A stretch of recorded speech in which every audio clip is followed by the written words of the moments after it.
Hey guys, welcome back to another video. Let's go ahead and go around and update you on all the progress in the greenhouse and what's around it, maybe against the walls of the greenhouse. But before we get in there, let's go ahead and take a look at this papaya and see what it's been doing. This baby has suffered an unfortunate event of freezing.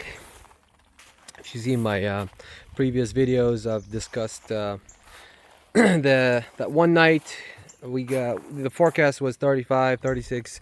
We got 27, 28. There was a little bit of wind chill, so unfortunately this little papaya baby have suffered significantly. As you can see, that's pruning pain, that's not rot or anything. So yeah, I have to get in there and do some surgery, and then I apply some pruning paint, and that helped it out and stayed alive. It's fighting. It looks really actually healthy, and we still got production in there. We got 1, 2, 3, 4, 5, 6, 7, 8, 9, and still going. It's flowering. And for those of you that haven't seen how papayas branch out, it's kind of at this stage, if I was in a climate where it doesn't freeze, this would be a multi-branch tree, right? And I would let all of them kind of survive and do their thing. But I split them into 2 stages, or maybe 3. You can actually, if you count the very top one. So I got a branch that came out at the top. I got 2 branches from the side here, and another 2 at the bottom. And I want to cover this trunk basically from the sun. I don't want the sun to hit it, and I want it completely covered with leaves, and I want those leaves to convert some extra energy into this plant, because I want those fruits to ripen as fast as possible. But I've been I'm doing my best not to have understory leaves, which are those leaves that that don't receive much sunlight. They are just energy suckers. I've been trying to get rid of them as much as possible, and that goes to nearly all of my plants, right? But yeah, this is what a multi-branch papaya tree looks like. This one has 5 branches. This one has suffered just slightly extra. Let's go around and take a look at it real quick before we get into the greenhouse and see what we got. Yeah, so this one, if you've seen my earlier videos, this one was strictly male flowers, and it just switched recently. Now it's producing female flowers, and the fruit is kind of different. This is elongated, that one is more round. It's just very, very specific. This one, I haven't gotten any top branches. I'm hoping that I would get one, but I left this main one here on the side and 2 at the bottom right there. There's these 2 at the bottom. Also, what I'm planning to do with them is when the time comes and we start getting freezes and stuff, I'm going to defoliate them, bag the plant, and create a mountain of mulch, and keep them underground until we stop getting freezes. And these 2 would be the main 2 branches. That's going to shoot up for next season's growth. But this way, they're going to have a tremendous amount of root growth. There's a lot of, like, the root system would be fantastic for this. I'm going to keep adding compost. I'll do a lot of direct compost in the center of this section, and they're going to come up real nice. So that's the plan for these 2 papayas here. I'm already starting a couple more, actually about 6 over under that tree over there. That's my propagation area. These bananas have been coming back strong, and I've been propagating and just taking away, cutting the pups and putting them in pots, and it seems like they're all working out. I don't know what I'm gonna do with all these bananas, but I'm having too many now. This jasmine, it's looking really great. Smells fantastic. My citrus. I'll make a video for all these citruses because there's a lot now. Yeah, all these short cycle bananas here for next season. I really want to grow a banana, but look at this color. Look at this variegation. Isn't that amazing? It kind of is deceiving my eyes. It's like I've not seen such fluorescent color with all the variegation and the markings. It's really cool. But yeah, these are different kinds of banana. The short cycle. We'll investigate that next season. Obviously, we can't do anything with them right now, but I'll probably get them up potted soon just to have a better root system. A lot of grapes here. I didn't intend for this grape growing situation, but I saw that they were flowering and they were all like growing like crazy, so I was like, okay, let me just put these homemade trellises there and let them produce, I guess, if that's what they wanted to do. And they're producing, but I've been trying to keep some of these leaf eating insects. I don't know if you can see. Yeah, but they're causing a little bit of damage. It's not severe. I've been using a mixture of water, alcohol, and a little bit of dishwashing detergent, and it's been really working fantastic for many different kinds of insects, right? Like aphids, red spider mites, and these guys, thribs. And yeah, look at this Grand Duke of Tuscany jasmine right here. It's covered with flowers. I can't wait for these to open up. Lemon guava, it's starting to hold. It flowered and it held on to the fruit. I got a whole bunch of fruit, so I'm really excited to taste this. I've never had this before. It's my first time. This is the strawberry guava, same story. It got fruit all over. It's in there in this crowded situation. Suriname cherry, different varieties. This one is supposed to be black. Very cool. But yeah, different kinds. I got the black and the orange one here. They haven't flowered yet. And this miracle berry fruit, we had one because it was this plant is ultra sensitive to freezing temperatures. Even though it was in the greenhouse, it went down to 33, maybe 32 in some areas, and that's been a problem for these. They just don't like that. They don't like that at all. We lost some of the fruit, but as you can see, these are like nearly ever bearing. I think they are ever bearing, but we got more flower buds coming up. We'll get some more. I had one fruit survived, and you know, every time I do the miracle berry experience, every time I go through that, it blows my mind. It's really cool how wild, like, you know, the difference in taste. It's a miracle berry, right? Like, that's why they called it that. Jabora cabas, they're all looking good. This grimal here is not. Hold on. Let me see. Why does these phones not keep up with the colors and the brightness of the place? It's just sometimes it's too bright, sometimes it's too dark, and it's kind of embarrassing sometimes, right? But anyways, Jabora cabas, they're okay. They're doing their thing. I'm trying to keep insects off of them and keep them watered and fed. But this one is really nice. This one, I think, is going to beat both of them in what do you call it? In size. Let me just go ahead and take over the brightness. There you go. Oh my goodness. All right. So this is that red hybrid. Or scarlet, I think, not the red hybrid. Maybe they're of the same variety, you know. But this was supposed to be an early fruiter. I'm hoping maybe next year we would get some flowers on that trunk. Oh, I don't know, we'll see. But it's that red one, red Jabora caba. It's the grimal here, and this is that polyester. Very, very cool plants. But they haven't flowered. There's not really a significant amount of update here. Not a lot to talk about, but they're all looking good. Barbados cherry, I had to completely defoliate it, cut off like 90% of the branches. I just kept the two main ones here in the middle, and the reason why is because of they had aphids, yeah. So it was covered with aphids, and they wouldn't let go of it for 1 year. I just kept battling them, spraying them and squishing them and all that. Just keep coming back until I completely defoliated it and cut off the branches. And now it's aphids free and it's looking great. I saw one flower come up, but because I defoliated it, I took most of its energy, so the plant is focusing on coming up with new leaves and branches now. I did the same thing for all of these Ziziphus mortania,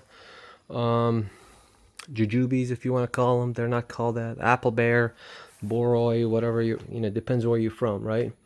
But yeah, I did the same thing on these because they had red spider mites. So yeah, that's been a problem there.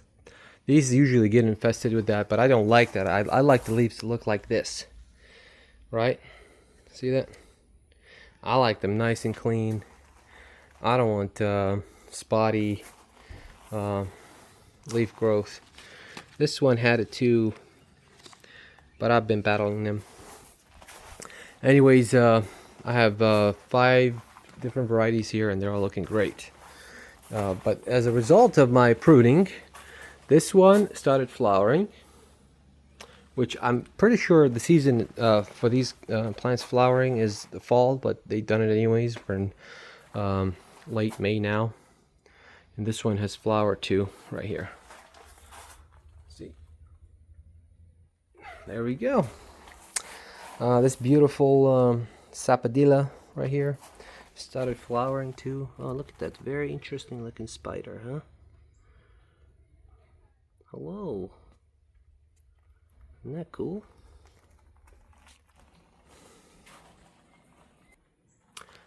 Alright, so that sapodilla is looking good and it's flowering. I'm hoping some of those flowers would retain and turn into fruit. Let's talk about the Sononas here. It's got the Lisa. And both of these have flowered. This Gaffner here. This one still has flowers. Yep. And they haven't been holding their fruit. So they're too young, maybe. Excuse me. They're maybe too young.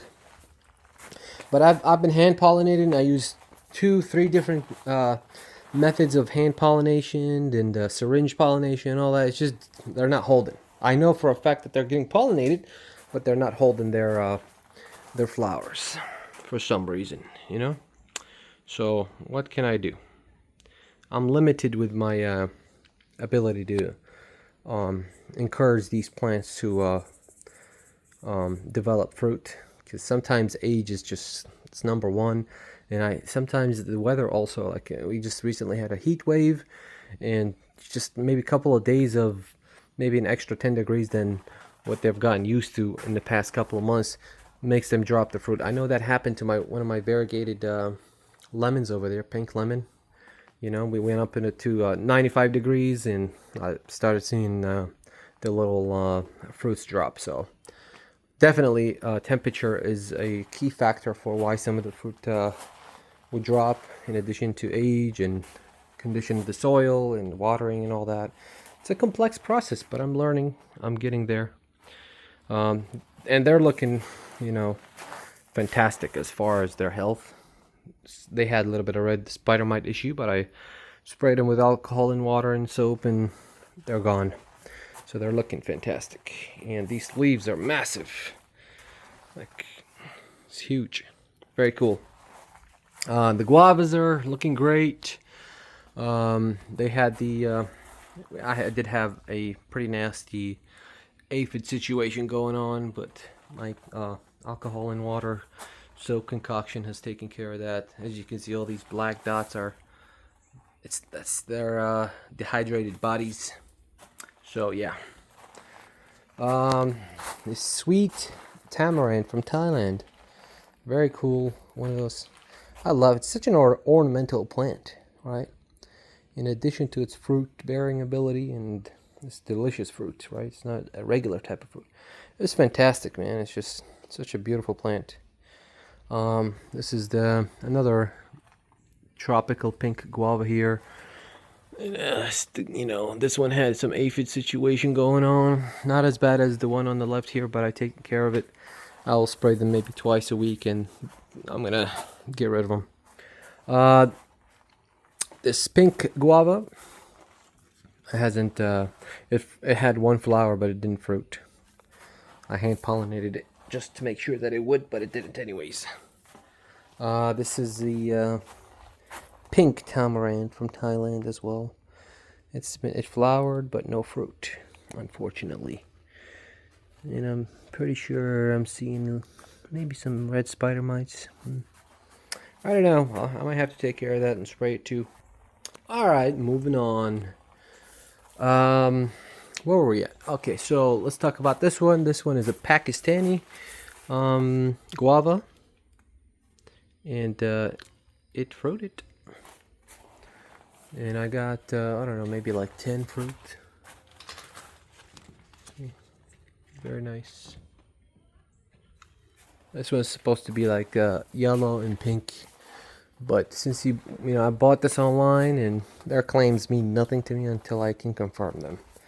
But they do have multiple fruit on them.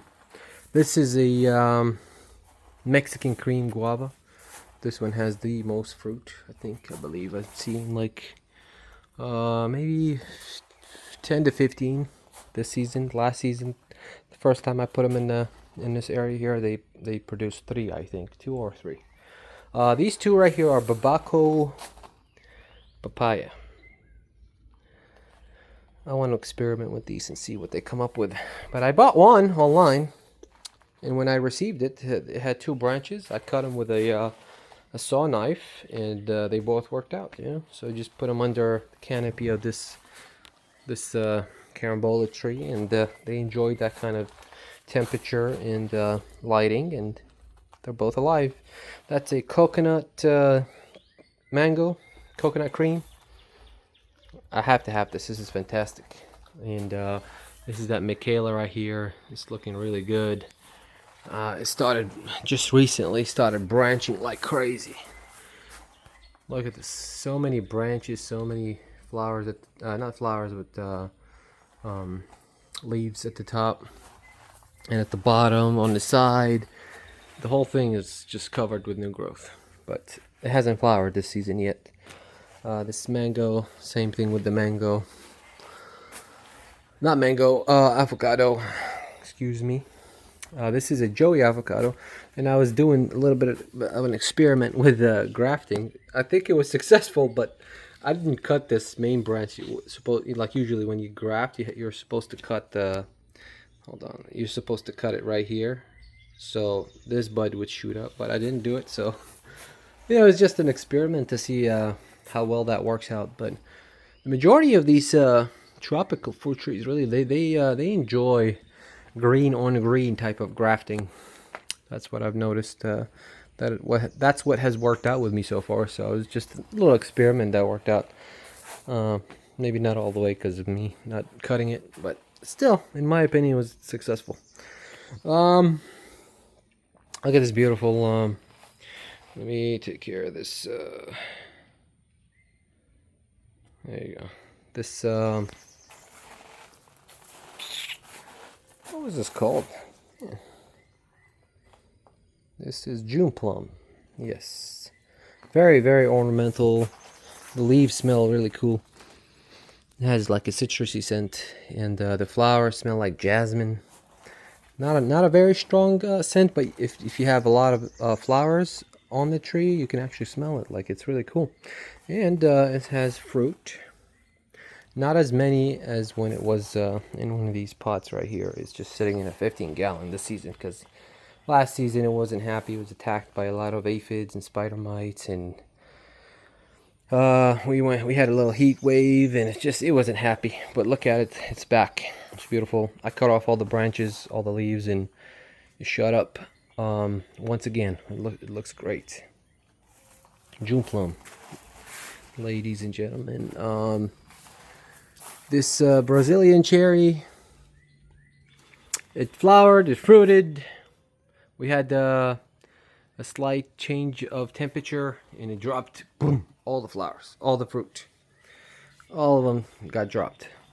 Maybe it's just an age thing. I don't know. I can't tell you. Maybe like maturity would cause them to be more resistant to these variation in temperatures. This beautiful Premier Loquat. It's looking great. This is the shape that I wanted, but as you can see, I cleaned it up really nice. No unnecessary leaves, no unnecessary branches. It's just looking fantastic. It had some red spider mite early this season, and I've been spraying it. It looks good. It's really great.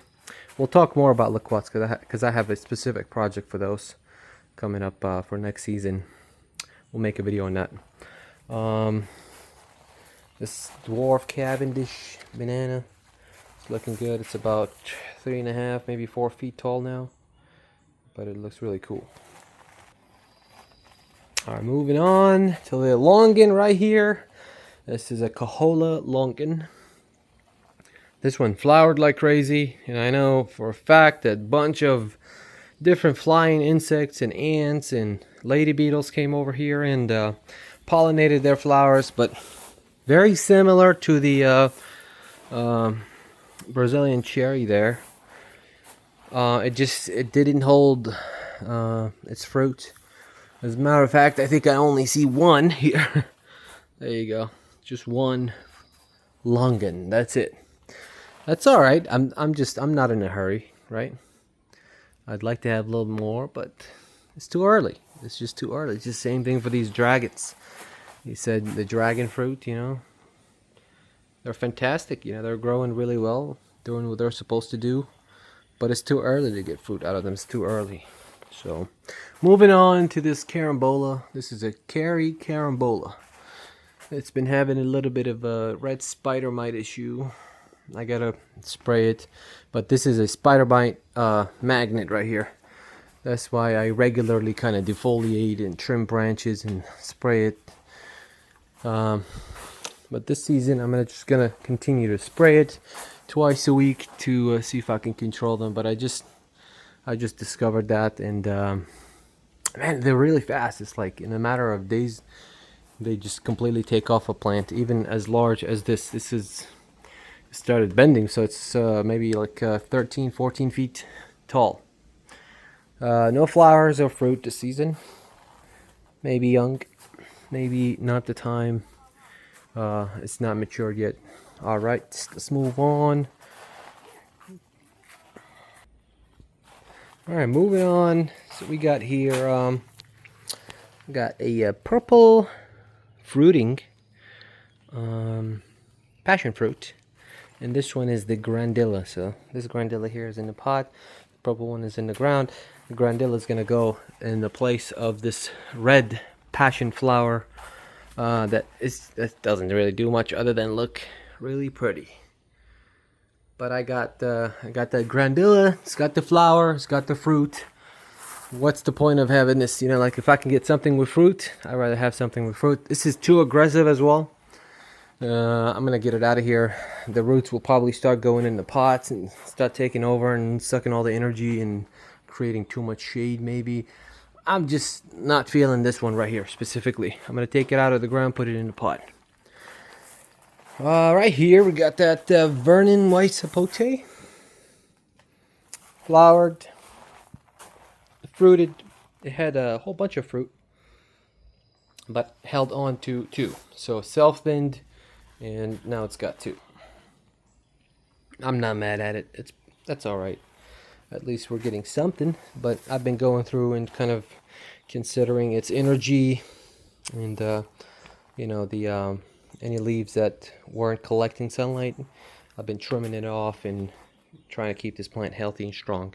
Because when a young plant bears fruit at this kind of age, it's not ideal. It's recommended to pluck them, but if you manage their energy consumption, see how their branches are crossing, if they're crossing, if some of the leaves aren't getting any sunlight, you want to make sure and manage their energy consumption. Cut off anything that's sucking energy that's not necessary. So a lot of people, you know, they just grow things for the way they look. I'm growing things for the way they function and the way they look sometimes, but that's a secondary priority. My first priority is to eat from these plants.